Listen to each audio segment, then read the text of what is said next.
مصنف جو ہے 400 سال میں شہر میں کیا کیا تبدیلیاں ہوئے، تہذیب اور تمدن میں، رہن سہن میں، لوگوں کے بول چال میں، اس کو جو ہے تاریخی پس منظر سے جوڑتے ہوئے بہترین انداز میں بتائے۔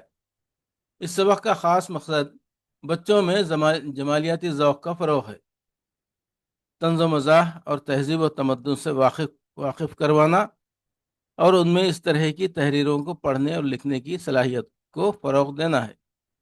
جمالیاتی ذوق کا مطلب ہے خوبصورتی کو سمجھنے اور پسند کرنے کی عادت ڈالنا یا اس میں بہتری لانا۔ اب یہ تمام جملے جو ہے دیکھ لینا کہ کیا اس کا میننگ کیا ہے۔ جہاں جہاں آپ کو مشکل نظر آتی وہ جملے جو ہے لغت میں بھی دیکھ لینا، اور یہاں پہ میں کچھ جملے جو میری سمجھ میں آئے ہیں میں وہ لکھا ہوں یہاں پر، اس کے معنی لکھا ہوں، یہ بھی دیکھ لیجئے آپ لوگ۔ طنز و مزاح مطلب ہلکے پھلکے انداز میں ہنسنے والے جملے، نہ دل دکھے نہ غصہ آتا اس سے۔ تہذیب، لوگوں کے اچھے اخلاق، طور طریقے، بول چال، لباس، میل جول اور رہن سہن کے طریقے کو تہذیب کرتے ہیں۔ تمدن، کسی قوم یا علاقے کی سائنسی ترقی، عمارتیں، تعلیم، فن، قانون اور رہائش کے نظام کو تمدن، سویلائزیشن کہتے ہیں۔ اب اس کے بعد یہاں پر ہے ماخذ، یہ سبق کہاں سے لیے؟ یہ مجتبیٰ حسین کے مزاحیہ مضامین کے مجموعے سے لیے۔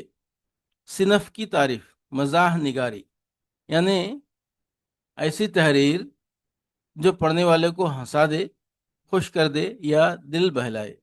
انشائیہ، انشائیہ کا مطلب ہے خیالات اور مشاہدات کی دلچسپ، ادبی اور آزاد تحریر، یعنی اپنے خیالات کو اور جو کچھ دیکھے اس کو بہترین انداز میں بیان کرنا، اس کو انشائیہ کہتے ہیں۔ شگفتگی، خوشی، ہنسی، حشاش بشاش ہونا یا دل خوش کر دینے والی کیفیت۔ لطافت، نرمی پلس خوبصورتی پلس نفاست۔ لطف اندوز، مزہ آئے، خوشی ہو۔ ظرف، ظرافت، شائستہ، بامانی اور ذہین مزاح، اس کو ظرافت کہتے، یعنی بالکل چھچورا پن نہیں رہنا، بالکل شائستہ انداز میں ہنسانے والی چیز کو ظرافت کہتے۔ مزاح نگاری انشائیہ کی وہ قسم ہے جس میں بامحاورہ زبان کو بڑے لطیف اور وقار کے ساتھ استعمال کیا جاتا ہے۔ منتخب کردہ موضوع کو اس طرح بیان کیا جاتا ہے کہ قارئین اس کی شگفتگی، لطافت اور طنز و مزاح سے لطف اندوز ہوں۔ یعنی جو کچھ لکھا گیا ہے، یعنی منتخب کردہ تو چنا ہوا موضوع کو، جو موضوع ہے اس کو پڑھنے والوں کو، سننے والوں کو اس سے بہت زیادہ یعنی پسند کرنا، ان کو مزہ آنا، اس انداز میں لکھتے ہیں وہ۔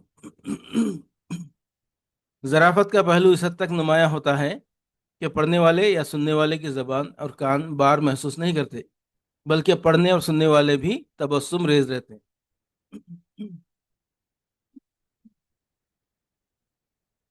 یعنی اس میں ظرافت یعنی ہنسی کا پہلو جو ہے بہت زیادہ ایسا نمایاں رہتا کہ سننے والے یا پڑھنے والوں کو جو ہے بار محسوس نہیں ہوتا، اور وہ لوگ بھی جو ہے ہلکے ہلکے مسکراتے رہتے۔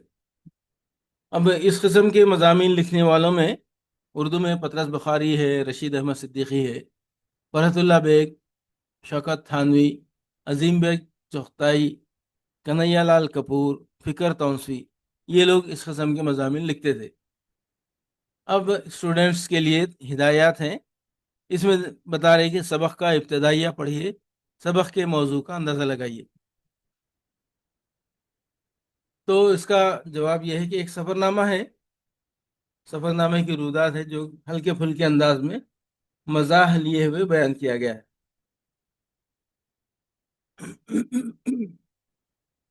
سبق پڑھیے، جن الفاظ کے معنی آپ نہ جانتے ہوں ان کے نیچے خط کھینچیے، ان الفاظ کے معنی کتاب کے فرہنگ یا لغت دیکھ کر معلوم کیجیے۔ فرہنگ مطلب فارسی میں جو ہے فرہنگ مطلب لغت، ڈکشنری اس کو بولتے۔ مصنف کا تعارف، مجتبیٰ حسین 15 جولائی 1936 عیسوی کو ضلع